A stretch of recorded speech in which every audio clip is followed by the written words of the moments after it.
Welcome to the How to Be Awesome at Your Job podcast, the show where brilliant professionals share how to sharpen the universal skills required to flourish at work. Enjoy more career fun, wins, meaning, and money with your host, Pete Makaitis. Hello, and thanks so much for joining us here for episode 293 with Denise Dudley. Denise really goes deep into talking about body language and the research and the science behind it, as opposed to just opinion, and the practical implications of it. So I think you'll enjoy hearing from Denise as we cover 1, how to smile more genuinely, 2, postures for enhanced communication, and 3, the powerful impact of speaking with a lower pitch. So if you'd like to check out the show notes or the transcript or the links to items that we've referenced, it's over at awesomeatyourjob.com/ep293. Now here's Denise's story. Denise Dudley is a professional trainer and keynote speaker, author, business consultant, and founder and former CEO of SkillPath Seminars, the largest public training company in the world, which provides 18,000 seminars per year and has trained over 12 million people in the US, Canada, South Africa, Australia, New Zealand, and the UK. Denise holds a PhD in behavioral psychology, a hospital administrator's license, a preceptor for administrators in training license, and is licensed to provide training to medical professionals in the US and Canada. She's also a certified AIDS educator, a licensed field therapist for individuals with agoraphobia, and a regularly featured speaker on the campuses of many universities across the United States, and the author of Simon Schuster's best-selling audio series, Making Relationships Last. Denise speaks all over the world on a variety of topics, including management and supervision skills, leadership, assertiveness, communication, personal relationships, interviewing skills, and career readiness. Denise's latest book, Work It, Get In, Get Noticed, Get Promoted, is currently available at Amazon.com and is receiving all 5-star customer reviews. So thanks to Denise for taking some time to chat with us, and thanks to our sponsors. Check them out.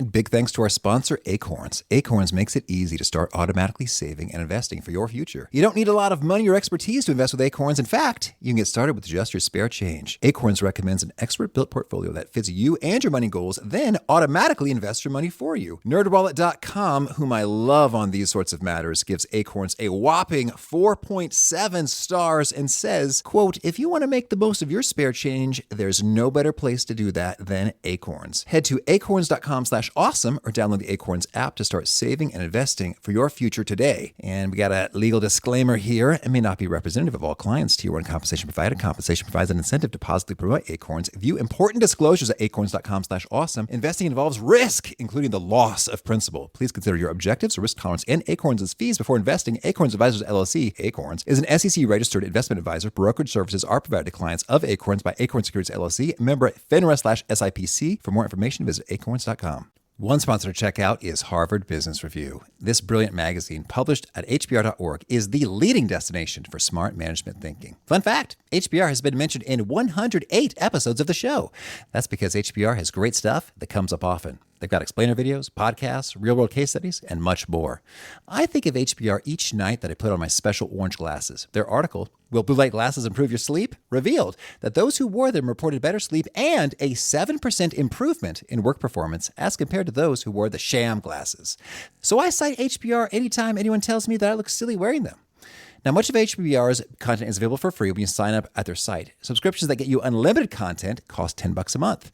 If you visit hbr.org/subscriptions and enter the promo code AWESOME, you can save 10% off of that subscription. Again, to save 10% off of your HBR subscription, go to www.hbr.org/subscriptions and enter the promo code AWESOME. Here is Denise. Denise, thanks for joining us. I'm delighted to be here. Thanks for having me. Well, I think we'd have a ton of fun, and you have taught many people many skills, but I want to talk about one of your skills from back in the day, and that is your ability to catch snakes. What's the story here? Well, I will tell you, first of all, that of the many interviews I've done in my life, no one has ever asked me this on air. I love hearing that. Thank you. It's a brand new question. I love new questions. So I really am a tomboy. As much as I'm dressed up in front of audiences all the time and all these sorts of things, in my real life, my real Denise is somebody without makeup on, with my hair tied up in a knot outside, looking under rocks, having fun, looking at frogs, playing, swimming in lakes. That's who I really am. And as a kid, I had a great father. My father has passed away now, but he was an adventurer, actually a jeweler. So by trade, he was simply a jeweler watchmaker, but he knew everything about the out of doors and everything that did everything. He knew how ducks flew and how things swam. And so he taught me how to catch snakes because we just found every creature on the earth to be interesting. And I learned how to be a really good snake catcher. So I can dazzle my friends because a lot of my friends really don't like snakes. And so I can actually catch snakes very well and hold them for a while and tame them and then pet them and share them with people, pass them around. And they appreciate that. Oh yeah, they love that. Yes, some people won't even go near the snakes I catch, but they're kind of interesting creatures. And my one big rule, which I've taught, I have two boys who are now in their early 20s, and of course, I passed on the trade, so they know how to catch snakes well as well. But I've always said, but whatever we catch and look at, we must put back exactly where we found it. So everyone gets to go back unharmed, no matter what it is we examine. Well, that's great. Now, could you tell us, are there a couple pro tips to bear in mind should we want to go catch snakes immediately after this conversation? Yes, so let me teach everybody how to catch a snake. So what you want, there are a couple of methods, but the best way is to make sure that you are wearing, first of all, long pants and shoes, because snakes really don't want to be caught. They don't seem to enjoy it, so to speak. And so when you're first running up to them, getting ready to catch them, they will sometimes turn around and snap at you. But of course, now I don't catch poisonous snakes, obviously. I'm not a crazy person. So it's not really going to hurt you if they bite at you, but you still don't want to be bitten. So if you're wearing long pants and shoes, what you do is you get up and just gently, and I mean really gently, just lay your foot down on top of the snake as close to its head as you can get so that you've trapped it. So you've got your foot not on it in any harsh way, but just kind of gently keeping it from moving. And then you've got to get in there and get your fingers, your thumb and forefinger, right behind the snake's head, right behind its jaws. And at that point, it can't turn. There's a point where the snake's head, because of its skull, is fixed. So if you catch a snake farther back on its body, it is perfectly capable of whipping around and biting you. And you don't like that. It doesn't feel good. But if you catch it right behind the head, you can hold on to it. And then all snakes, it's very strange, if you hold them long enough, they finally just decide that you're okay. And then you can let go from behind their head, and then they just kind of crawl around on your, I guess they don't crawl, do they? They slither around on your arm and just seem to be quite happy to be with you. So it just takes about usually 3 to 5 minutes, and then they just decide that it's okay to be captured. That's how you catch a snake. Well, I love that you went there, and it's thorough. Yes. Well, I'm a teacher, right? Well, now I practically feel like I can do it. I think you should try it. I don't think my wife will like it, but I'm intrigued to try it. Give it a whirl. And call me if you have any problems. Can do. Now, your most recent book is called Work It. I'd like to hear a little bit about what's the primary idea of this one. Sure. So this is my most recent book, and it actually is an act of love. I've been working with a population recently that is not the population I've worked with for most of my adult life. Mostly, I've worked with adult learners, teaching assertiveness training and management, communication skills. I really work mostly with communication skills in my career, but I've worked most recently now, just because of a few invitations I've had to come into high schools and colleges. I've worked with a lot of people who are graduating from both high school and college and heading out on their first, I'm going to call it, career job. And I always try to say your career job is to be distinguished from when you delivered pizza in high school or did whatever it was you did back then. This is the job that you really think might become the thing that you could do for a very long time and hopefully aligns with your interests and passions. So I've been working a lot with that population of students and loving it, by the way. So a lot of times at the end of the talks I've been giving about how to put your best foot forward in an interview or how to discover what your passions are, people will come up and ask me for some kind of a reading resource. And I didn't find one that I thought really fit all of what I believe. So I wrote one. It's one of those, there didn't seem to be one, so I wrote it. And so I wrote Work It. It's called Work It, Get In, Get Noticed, Get Promoted, for young people who are just entering the career market. And it is a gift of love because I'm donating all of my royalties to youth organizations throughout the country. So it's my latest little passion right now. Oh, that's cool. That's cool. We have listeners often say, hey, how do I stand out? How do I do the get noticed part of this? So I'd love to get your perspectives here, and feel free to not be limited to folks who are in their very first career job, but those that are some years in. Yes. And so what are some of the top principles when it comes to getting noticed and standing out? Absolutely. And I would want to point out, just as you're sort of implying, that really when I wrote this book, a lot of people came to me who were well into their careers and said, I needed this book just because I'm changing careers and I wanted to really learn what I needed to do to polish up my resume and do all the things that you need to do if you're going to get out there even in your mid-career point. But so here are the things that I usually talk about. For one thing, I think that it's important I believe that almost everything in the world actually stems from excellent communication skills. And I could talk about this for hours and hours, but I believe that the way that we stand out, the way that we can get noticed in the best way is to make sure that we have command of all of the vehicles that we use to communicate ourselves to other people.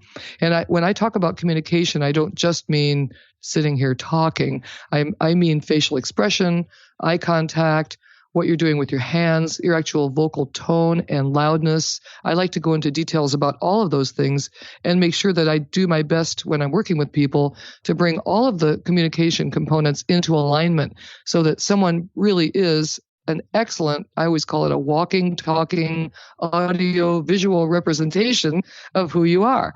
And to master those sorts of skills, I think helps just about anyone to stand out. So good communication skills, being able to say what I want, to be positive, to be willing to take on projects that I'm asked to do, that kind of moves over into having a positive attitude, having a can-do attitude. I think that helps us to get noticed if we're going to be hired or be promoted within the jobs we already have. A lot of it has to do with our intentions, I guess I would say. When I approach a job, when I approach a task that I've been assigned by my employer, do I approach it with a, sure, I'll do that, I'll take care of that sort of an attitude? Do I look like I am someone you want to be around? I think that has a lot to do with it too. And even the crabbiest of employers and supervisors do prefer to have people around them who have more of a positive personality. So showing our positive sides, I think, also helps us to get noticed. Okay. Well, I'd love it if you could maybe unpack in a little bit of detail here. When it comes to folks doing it wrong, what are some things that I would say show up frequently and are easy to overlook? And what are the fixes for it? Oh, great. That's a great question. So there are a few things that I think that people initially do wrong. And again, going back to communication, let me just break down communication for a second, and then I'll address those. So when I talk about your overall you-ness, as I would call it, I like to talk about, as I've mentioned a couple of these already, but I want to mention all of them. So I like to talk about your facial expression, what it's doing, your eye contact, what's happening with eye contact. I like to talk about your posture, where your posture is, your use of hands or hand gestures. Those are your visual representations. And then there are three auditory ones: your voice tone, what the tone sounds like, your voice loudness, how loud you're being, and then finally your verbal content, the actual words you're using when you go to talk to people. And within those 7 components, there are things that people do right and wrong within each of those. Let me just start with facial expression. Yeah, let's do them all. A wrong and a right for all 7.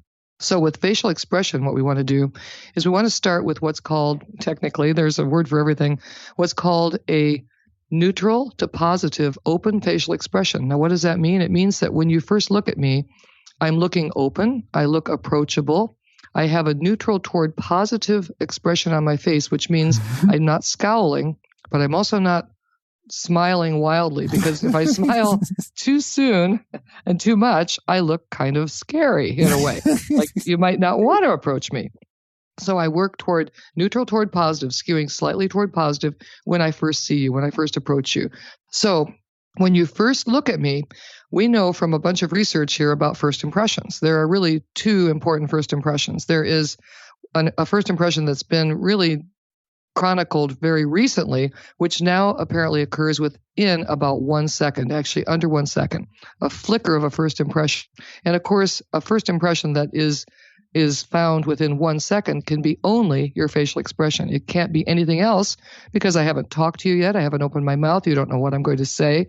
So facial expression is the first impression. And it's important to make sure that it looks open and not closed, not unfriendly, and not wildly smiling, because that, as I mentioned, looks a little weird. Mm-hmm. So the things that we do wrong are sometimes we don't pay attention to that very, very first facial expression moment when I have the opportunity to impress you toward the positive. We know another thing about first impressions, and that is that once you've made a first impression, it is almost impossible to alter it. Almost impossible, the research shows. And I mentioned that there are 2 first impressions, that 1 second first impression. And then another first impression occurs within about, we believe, 5 to 15 seconds of meeting someone. I personally think it's within about 10 to 15 seconds that we're making that first impression, which is now based on a little bit more. I can see your face moving. It's a little more plastic. I can see you smiling at me, which is the next thing I think is important to make sure after I've presented that initial neutral to positive open facial expression that I immediately go into a smile. A smile is a very, very important personal trait to have. And I usually spend a lot of time talking to people about the importance of smiles. We know from all sorts of research, which gets reported quite a bit in Forbes magazine and every other place, we know that smiling does all kinds of things for our bodies, lowers cortisol, brings up serotonin, lowers blood pressure, lowers our body temperature, actually, lowers heart rate, does all kinds of things for us, the people the people who are smiling, but it also transmits to the person we are smiling at. It actually allows the other person to experience those positive sorts of effects as well. So that smile is an important thing to cultivate. And I sometimes come across people who decide that their personal shtick is that I'm too cool to smile. You know what? Have you ever met somebody like that? Like, I'm just not going to smile. I'm not smiling. It's like they're brooding and they're sipping a latte and they're thinking some deep thoughts. Exactly. They're deep and they're edgy. And so smiling doesn't really fit in. But I try to tell people, look, really smiling is one of the best things that you can possibly do. And also research shows there's a lot of crazy research out there on smiling. Research actually shows that people who smile, rather than seeming less intelligent or less with it, we actually we receive the benefit of the doubt that we probably are smiling because we are intelligent, we are in control, and we do know what we're talking about. So smiling is an important thing. So the next mistake I want to talk about, of course, is the reverse of that, just thinking I'm not going to smile because it's not worth it, I'm too busy or I'm too cool. I think that's a big mistake. So facial expression, very, very important. Well, I'd love to talk, if I could, first about when it comes to smile. I think some people would say, hey, I'm not anti-smile, but it just doesn't seem authentic or genuine. And can't you kind of tell when a smile is real versus fake based on wrinkles elsewhere in the face that appear or don't appear? So what are your thoughts in terms of smiling naturally and cultivating a more sort of natural smile that is real? Well, good question. And of course, I don't know if you're referring to this or if you know about it, but there have been a bunch of studies out there that talk about real versus fake smiles, and that technically when we put subjects in a room and show them smiling faces, they're pretty much able to tell whether it's a fake smile or a real smile on the photograph of the person they're being shown. So this is where I go with that, so that we do know that fake smiling is better than not smiling at all. No kid. Yeah, for a couple of reasons. Ooh, insight. Yeah, so for a couple of reasons. One of them is that this is such cool stuff, by the way. I don't want to get all geeky on you, but please do. So here's some cool things. We know that there is a brain-body connection. There just is. And we know it from lots of ways. So for instance, if I were to sit here right now and tense up every muscle in my body, and I held it and held it and held it and held it, pretty soon my brain would start to assess what my body was doing and think something must be wrong. We're all tensed up. And I can actually talk my brain into experiencing anxiety simply by tensing my muscles up. Conversely, we know through meditation, deep relaxation, that if I meditate, or if I think of a relaxing thought, I sit in a room, I quiet my mind, I can actually do things like relieve muscle pain and actually lower heart rate, because my body is basically listening to what my brain is thinking and saying, all must be well. I guess I can relax. I guess there's no danger here. So this brain-body connection is quite real and verifiable. And we know that smiling, when we smile, what happens is that our brain is monitoring what our body is doing. Our brain actually senses the muscles of our face coming back in a smile, and it senses that those muscles are coming back to smile and says, something nice must be happening. We're smiling, and that brain actually releases serotonin, the feel-good hormone, simply by sensing that the smile muscles are being pulled back. There was a very interesting study that was done. This was by a man at Stanford. He's passed away now, but he actually did a study. This was a while back, actually, and then there were several others that have been done since then using other methods. But what he did was he had subjects at Stanford actually make two different sounds, and he just simply had them make these sounds. So one group of people was asked to make the sound of a long E, which mimics a smile. It's like I'm talking to my baby. Yeah, E, and it pulls your mouth back. And then another group of people make a U sound. You. And when you do a U, your mouth turns down. You. It looks like it's sort of a downward turned mouth. So E versus U. And based on what they were making, the sound they were making, they were asked to rate their moods. And the people who were making the E sounds were actually rating themselves as much happier. They felt good after making that sound, and not so much with the people who were pursing their lips. They didn't feel as good doing that. And that was just simply with making sounds. This man, by the way, if anybody wants to look up cool research projects, this man's name was Robert. If I say his name, I'll have to spell it for everybody because I believe it was pronounced Zayance, but I think he was Yugoslavian or something, and it's actually spelled Zajonc. Believe it. It looks like Zajonc, I think, but it's pronounced Zayance. That makes me smile saying it. Yeah, I know. Zajonc. Zajonc. Yeah. So he did all kinds of interesting research projects with how people feel based on body language. Well, so it's intriguing. So it sounds like part of the equation is, so a fake smile beats a no smile. But a real smile is even better. And we can get there by sort of just naturally putting our body in the spot, whether that's meditating or have some quiet time or saying E. So are there other sort of quick hit tactics that just kind of put you in a naturally smiley place? Yeah. So good question. One thing that I suggest is that when you first meet somebody, in order to think of a genuine smile, now I happen to be a really smiley person. I like to smile, and I think I must know the benefits of smiling because I do feel good when I smile, and I do smile genuinely at people.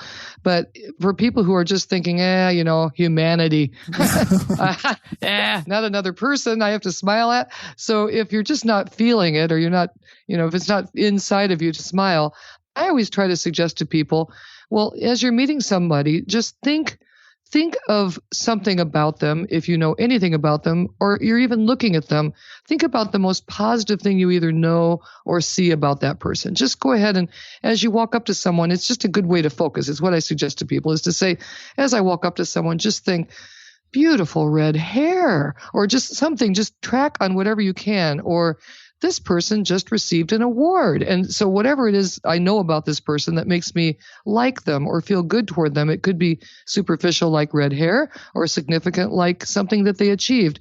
But one way or another, if I can track on some truly personal thing about that person I'm about to smile at, it will certainly make my smile more genuine.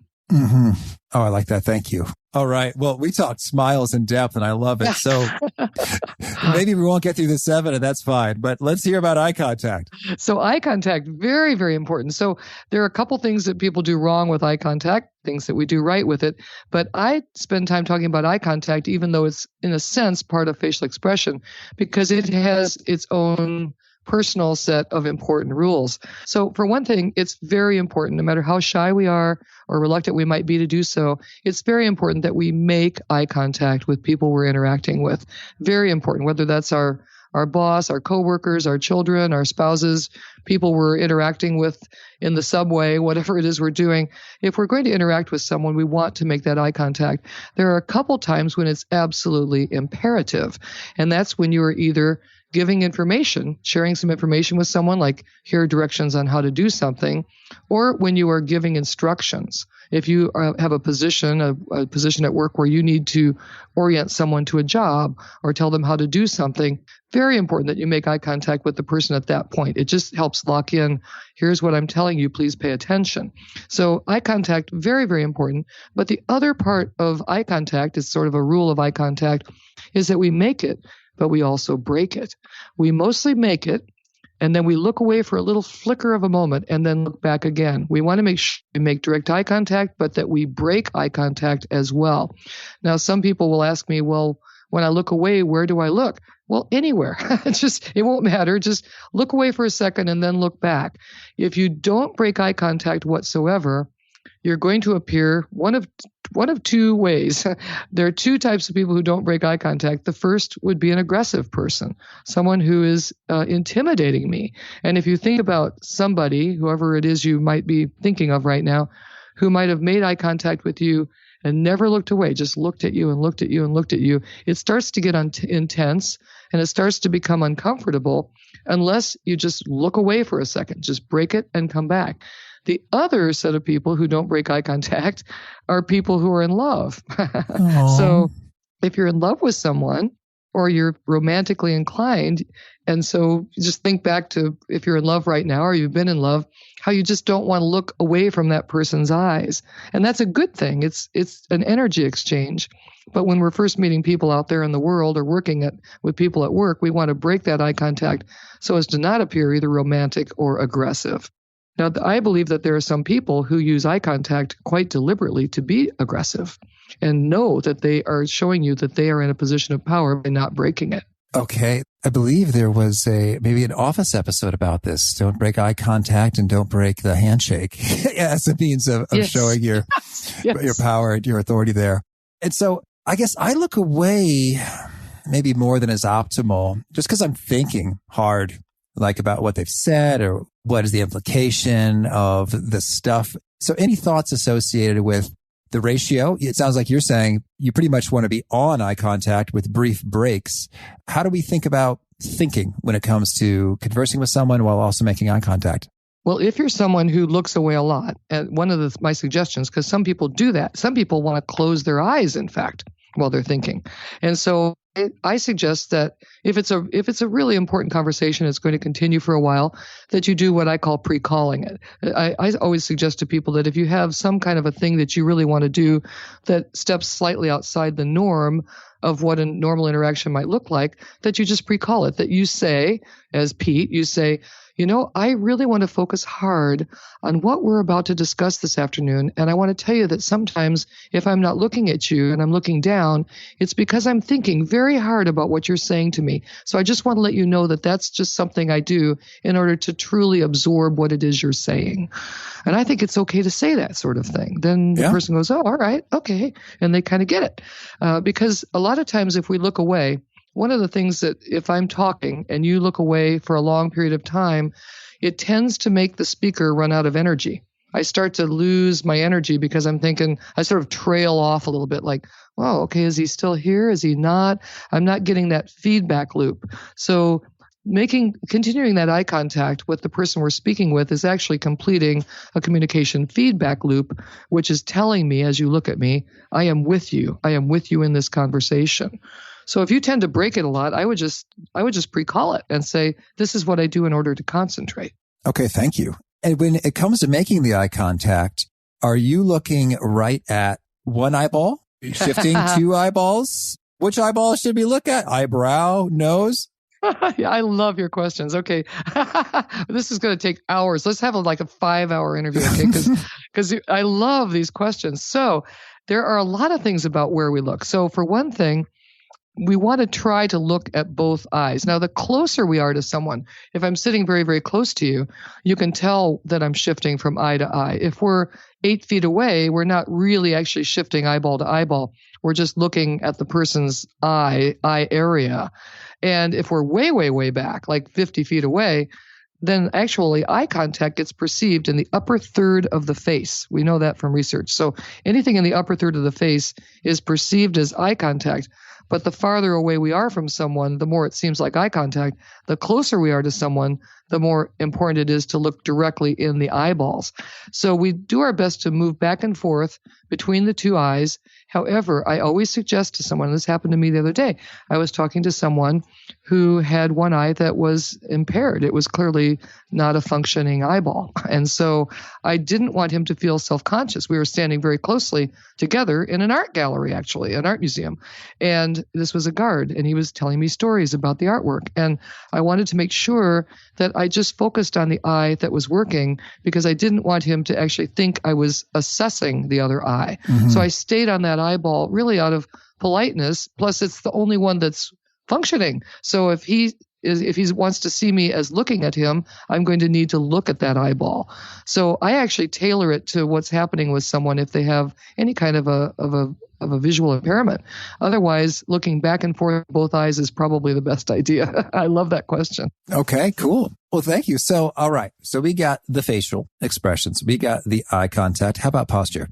So posture says a lot about us, and there's some weirdly interesting studies about posture. So posture says a whole bunch of things that we might or might not expect. A lot of times we might assume that posture might tell others that we are attentive or that we are organized. It also, for some reason, makes people decide whether we're intelligent or not. Good posture is associated with intelligence, which is not a bad thing to have, is that kind of association. So posture tells us everything. And you have posture whether you're seated or standing or walking. You always have posture. So a few things about posture. One of the things is that sometimes I like to talk to women just for a moment and then I'll bring men back in.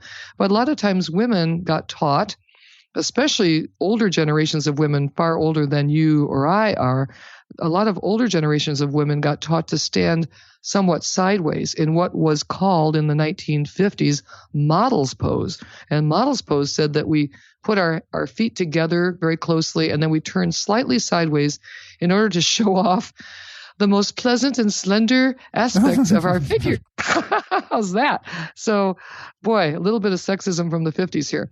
That is not a powerful posture, however. And if I were to stand kind of sideways while I talk to you, it would look weird in modern day world. But what we want to do instead is to stand, I like to call it architecturally, so that my feet are slightly apart. My most powerful position for posture is to stand with my feet slightly apart so I don't look like a big tall thing that comes down to a tiny little point.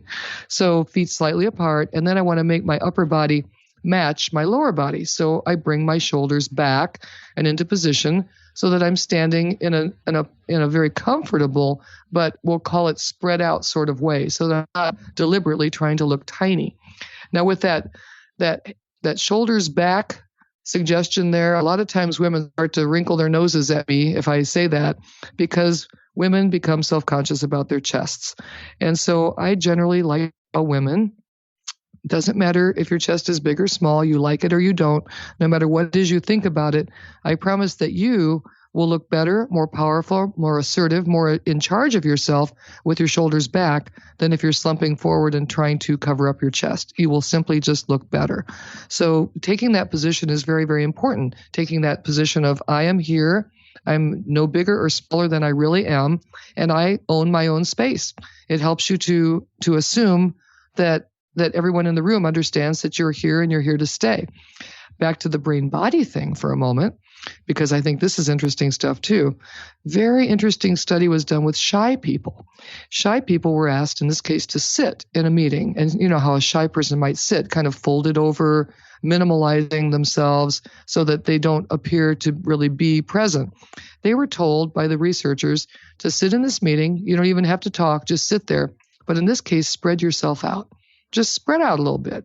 Spread your legs out, put your arms on the arms of the chair, put your shoulders back, own your space in the meeting. You don't have to do anything but that. And then they were asked after this meeting to self-rate their own ability to be assertive. And when they actually spread their bodies out, their brains, basically listening to what the body was doing, the brain thought, wow, you're sitting there as if you own your space. You're sitting there as if you're a person who knows what he or she is talking about. You must be feeling good about yourself. And they rated themselves completely more in control and more assertive just by spreading out their bodies. Very good. All right. So shoulders back, owning the space. Anything else on posture? Sure. So you have posture when you're seated as well. So when you're seated, you want to make sure you unfold your legs, if at all possible, and put your feet on the floor. That's the most positive and powerful position to sit in when you are seated. So making sure that you do all those things. Arms at your side when you're standing, or arms on your lap or on the top of the table or on the arms of your chair if you're seated. Not fidgeting, not playing with your cuticles, not doing any of those sorts of things, but making sure that you look like you are comfortable and calm with your arms and your hands. Anything else associated with hands?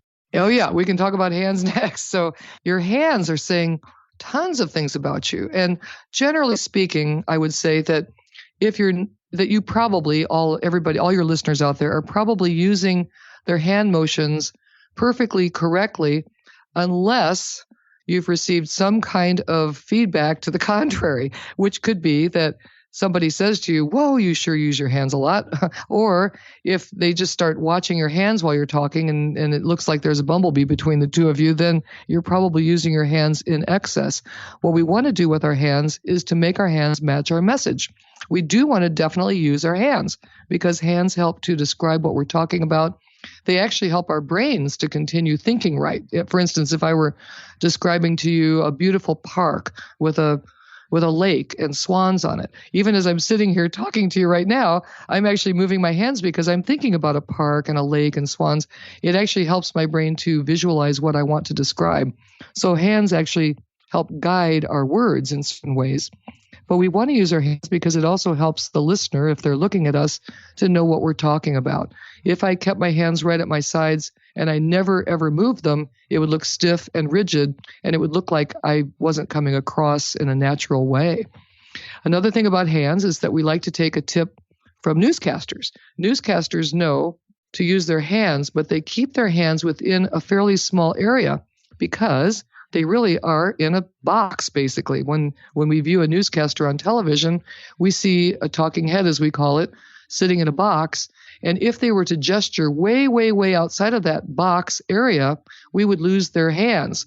So they stay within a small area. And I always suggest to people that you do the same, that you keep your gestures within about, we'll call it a 1.5 foot area outside of your own body. Mm-hmm. Oh, this is so good. Thank you.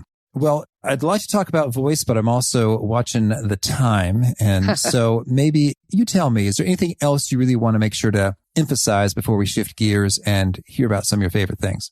Well, so I would like to mention, if possible, voice tone, because I think it's very important. And again, just knowing what I know about working with people and doing so much work in communication, it's a very good idea for all of us, men and women both, to stay in the lower ranges of our voice tone. Okay. Yeah, okay, I'll do it. That's the problem. I don't want everybody to now start walking around talking like a truck driver who smokes a cigar. But we want to stay in that lower range because that's our power range. That's where we sound more like we know what we're talking about. And so, speaking very quickly to women have something that's called a widely varying intonational pitch pattern. Isn't that something?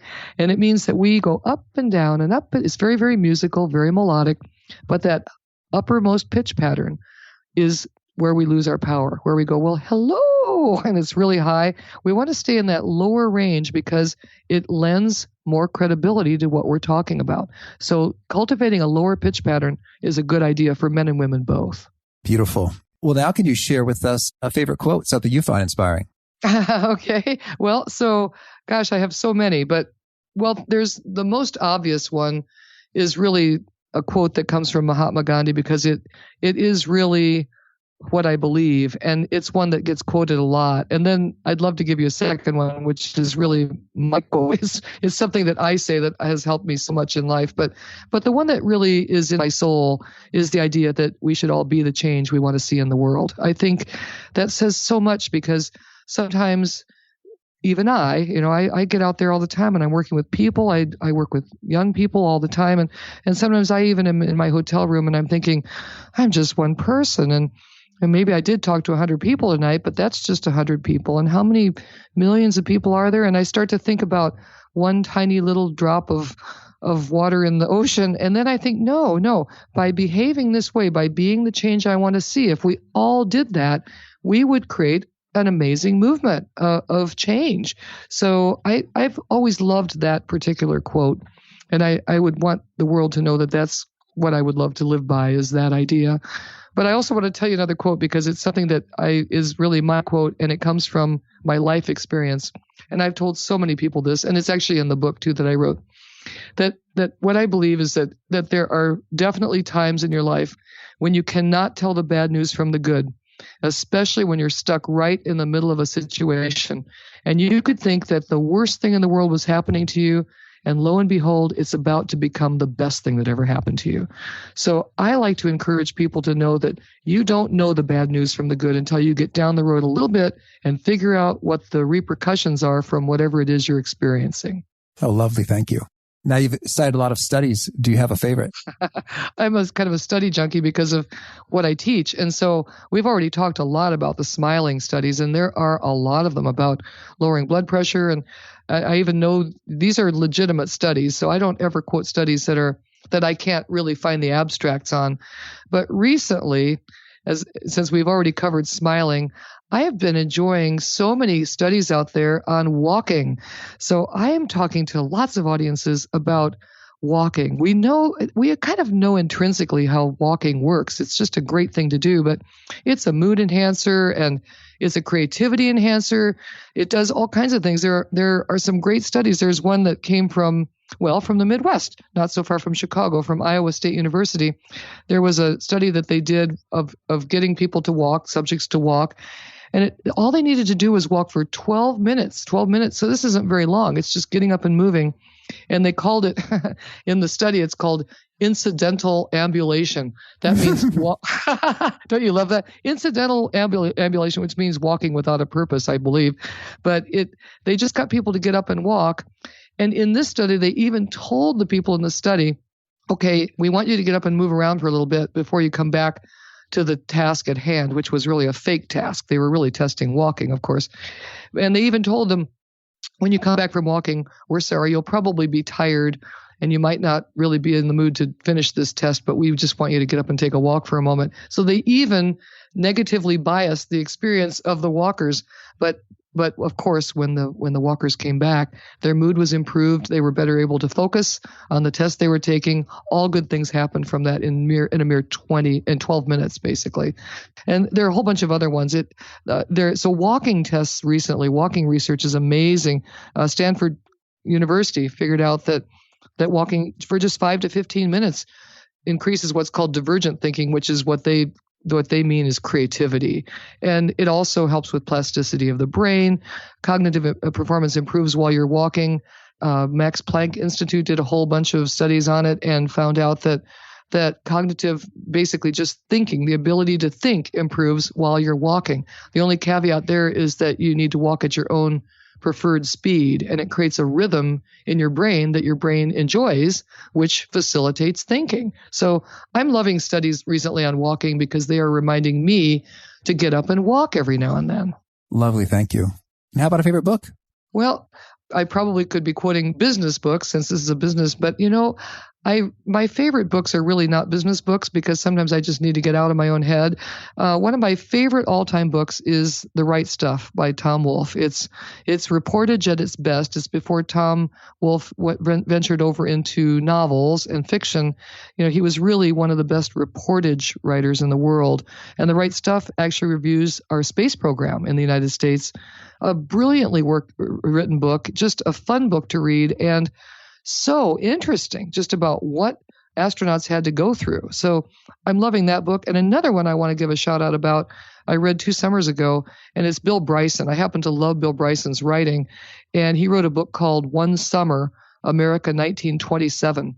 And it's a factual book about all the things that happened in America in 1927. And it is a crazy good read. It's exciting, all the things that happened back then. So I recommend that book as just a great book to relax with. Oh, thank you. And how about a favorite tool, something that helps you be awesome at your job? I'm an article reader. So I know that there's the movement out there that what they call the, TLDR, which stands for too long didn't read world, where, oh, that's too long, I'm not going to read it. That's not why I like articles, although articles really are quick as opposed to books. I like articles because I can sample a lot of different ideas in a short period of time. If I have an hour to read before I go to bed, I can read articles and learn 10 different things about science and about dinosaurs and about human emotion and whatever else if I just read the right articles. So for me, since I'm an article reader, I happen to like Pocket. I subscribe to Pocket. Pocket sends me all great kinds of suggestions. I don't read them all, but I like it. I love Reddit. There's no doubt I like Reddit, even though people kind of laugh. And yes, sometimes I click on the funny tab for Reddit and look at funny things because I think that's good for my soul. And I also like to read.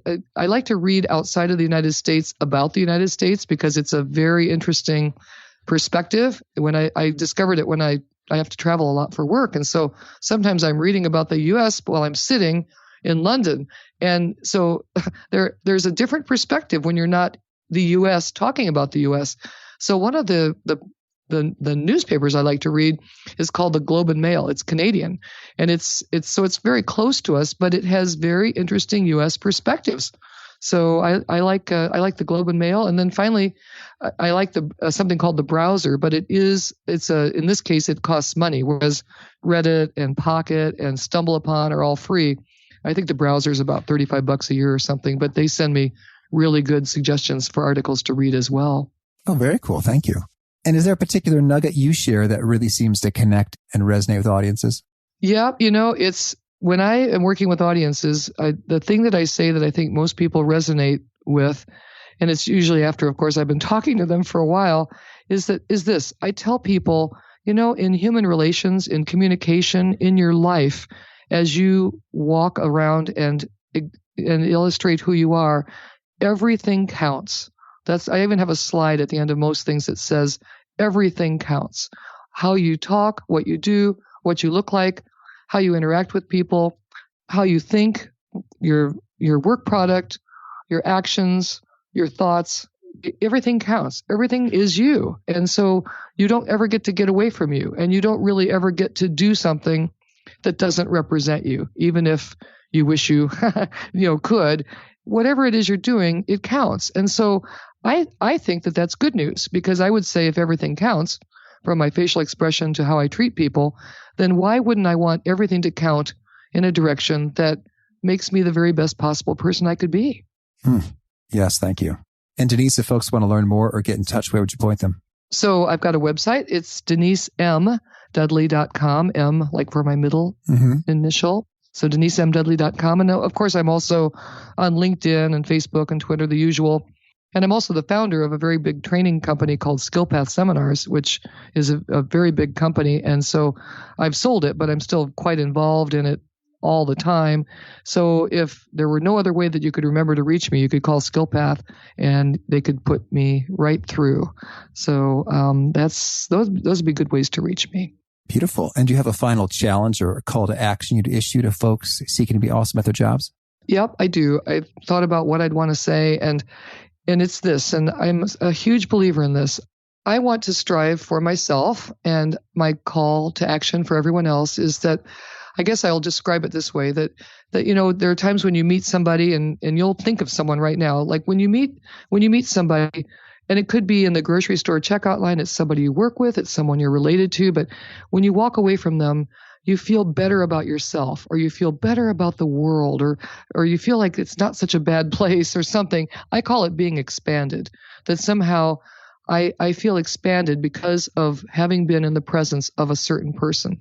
And then there's the other type of person where when I walk away from them, and again, it could be an incidental interaction in a grocery store, I feel what I call contracted. I feel like my energy has been sucked out of me, and I have to sort of tuck in and make myself small for a while in order to protect what energy I have left. Expanded or contracted is what I call it, because it feels like that to me. And so my call to action for everyone is to be that person who expands others, that by the time you finish an interaction with someone, no matter what that interaction is, that they walk away feeling better about themselves or the situation. Beautiful. Well, Denise, this has been so fun, so helpful. Thanks for going into the depths with the research and the goodies. I wish you tons of luck with your book, Work It, and all you're doing. Oh, thank you so very much. And gosh, I hope everybody gets out there and catches snakes and does everything else, as a result of this. I really love Denise's take for getting that real smile going, to think about the most positive thing you know or see about that person and focus in on that to trigger a real smile. And even if you can't trigger a real smile, a fake smile is better than no smile. So I think that's pretty handy, and hopefully will bring a little bit more warmth and joy into your day and to all of those that you interact with, and make you look all the more impressive and having gravitas and like someone who is trustworthy and worthy of promotion. So again, if you want to check out the show notes or the transcript or the links to items we've referenced, it's over at awesomeatyourjob.com/ep293. And if you haven't already, I hope you push the subscribe button. You'll hear from our next guest. It is Todd Henry. You may have heard him from the Accidental Creative Podcast. He is talking about how to manage creative folk to get the very best from them. Until next time, peace. Thanks for joining us for today's episode. To get the most out of this conversation, visit awesomeatyourjob.com to find today's show notes, transcript, and infographic summary cheat sheet. For more entertaining professional skill sharpening, be sure to subscribe to catch the next episode of How to Be Awesome at Your Job.